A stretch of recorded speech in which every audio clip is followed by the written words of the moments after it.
Unang luto natin ngayong taong 2026.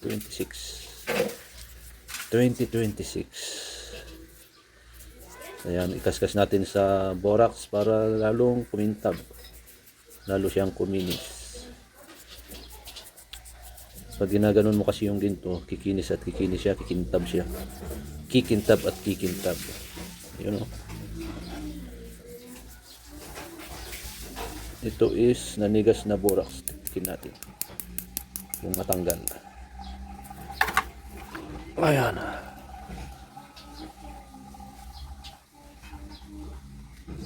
Yun o. Medyo may pagkaputi. Pero kung uulitin natin tutunawin to, siyempre gaganda pa ito. Ayan. Maganda, diferensya kasi pagka mas maganda pa rin magluto sa diuling kumpara sa sa torch. Mahina kasi yung apoy ng torch eh. Kagandahan lang sa torch na ginagamit pagluto, malinis siya. Bihira yung natatapon sa lutuan. Ganito siya. Bihira yung tatalsik dito sa lutuan pagka torch yung gagamitin mo. Pero pagka uling yung gagamitin mo kasi, maraming tatalsik dito. Kasi hindi mo matansya yung lakas ng blower na hangin na ginagamit. Kaya ganun yun. At saka meron yung matsambahan mo yung uling na ginagamit mo na madali siyang anong tawag doon? Madurog yung uling na ginagamit. Pagka madali kasing madurog, natatabunan yung nilulutong ginto. Ayan, dito galing yun. Sakto. Yun o. Ito yung unang pinaglutuan ko. Ito yung pangalawa. Ito. Niluto ko kahapon dito kasi, kahapon. Dito ko niluto kahapon kaya lang ang pangit. Pangit niya kaya inulit ko. Ayan, bago na yung lutuan na yun. So, ganito na yung naging itsura. Plano ko ulit na i-remelt hanggang sa gumanda.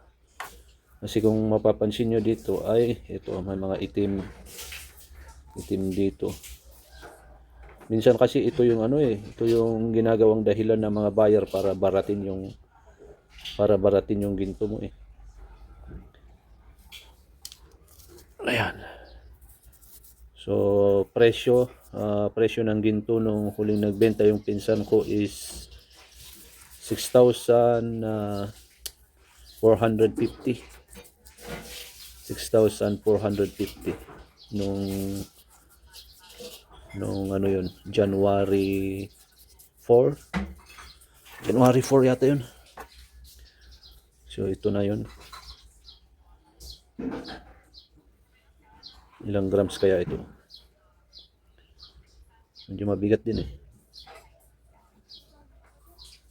Ito galing to sa Naba. Ito yung Naba ko. Ito yung mga unprocessed pa. Lagay muna natin doon. Ito yung mga Naba ko na mga unprocessed pa. Ito papakita ko sa inyo yung mga sample ko na or na nakukuha. Ito yan.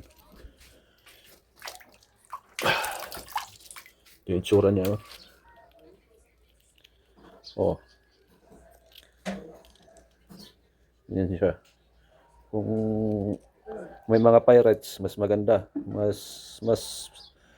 Mas may pyrite, mas maganda. May positive na may sample.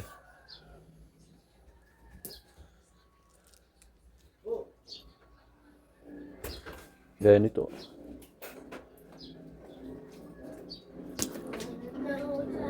Yan. Ito, nasubukan ko na rin itong ganitong klaseng pyrites eh. Yung dark blue yung kulay niya. Yan, magandang klase ito. Dark blue. Oop, medyo malabo ah. Tutok natin sa camera. Yan oh. Yan, yung kumikinang na yan is pyrites yan, pyrites. Ito pa. Ayan.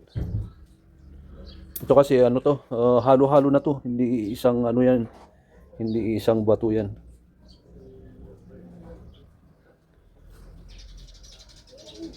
Yun o, pyrites. Bali tatlong ano to. Tatlong sako. Ito iba kasi ito eh.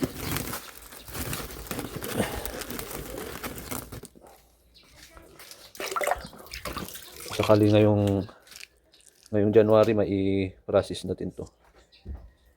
So,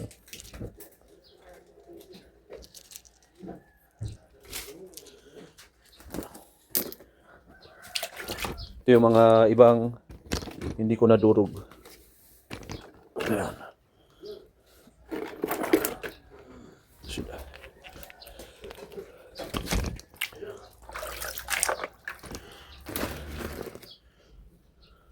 Oh.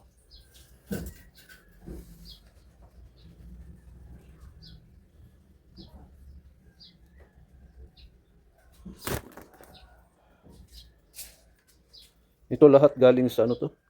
Galing lahat to sa ilog. Halos lahat ng pinaprocess ko galing sa ilog lahat yan. Galing lahat sa ilog yan. Sa ilog, ito yung napuproduce natin pagka ginto sa ilog.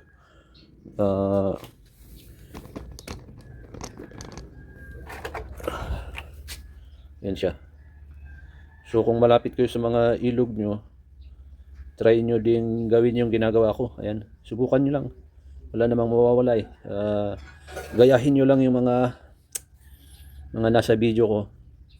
Ayan, kailangan nyo lang tiyagain. Kailangan nyo magtiyaga na pag-aralan. Hindi kasi yan nakukuha sa mabilisan eh. Hindi nakukuha sa mabilisang pagka sinubukan mo ng isang beses, tatlong beses, isang araw, dalawang araw, matututunan mo agad. Hindi ganun yun. Kailangan magtiyaga kang pag-aralan kung ano yung gagawin mo. At kailangan mag-invest ka rin ng gamit. Kagaya ng gold pan or sample pan na tinatawag. Torch, yung lutuan. Yan ito. Yan, lutuan. Dalawang klase itong ginagamit ko na lutuan eh. Ito, may maliit, malaki. Meron pang mas malaki dito. Ito na yung pinakamaliit.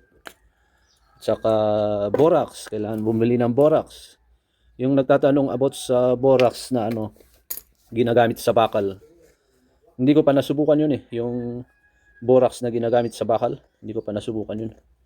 Ito yung itsura nung ginagamit ko oh. Yan siya. Pagmasdan yung mabuti, ganyan yan. Yan. Ganyan yung itsura ng ginagamit ko. So, ganun lang yun. Try nyo ding, marami akong video dyan eh. Halos lahat na yata ng about sa ginto na content ko na. Pero kung anong gusto nyong malaman about, kung anong gusto nyong i-content ko, i-comment nyo dyan sa baba. Ayan, mag-comment ko dyan sa baba. Gawan natin ng content kung ano pa yung gusto nyong malaman. Kasi halos lahat na yata ng about sa ginto na content ko na. Ito, hindi ko na kasi binidyo to sa pagluluto ko kasi marami naman na ako dyan na video na nagluto ako ng ginto. So, yun lang. Maraming salamat at Happy New Year sa ating lahat. Ayan. Timbangin ko lang to at may ibebenta tayo. Okay.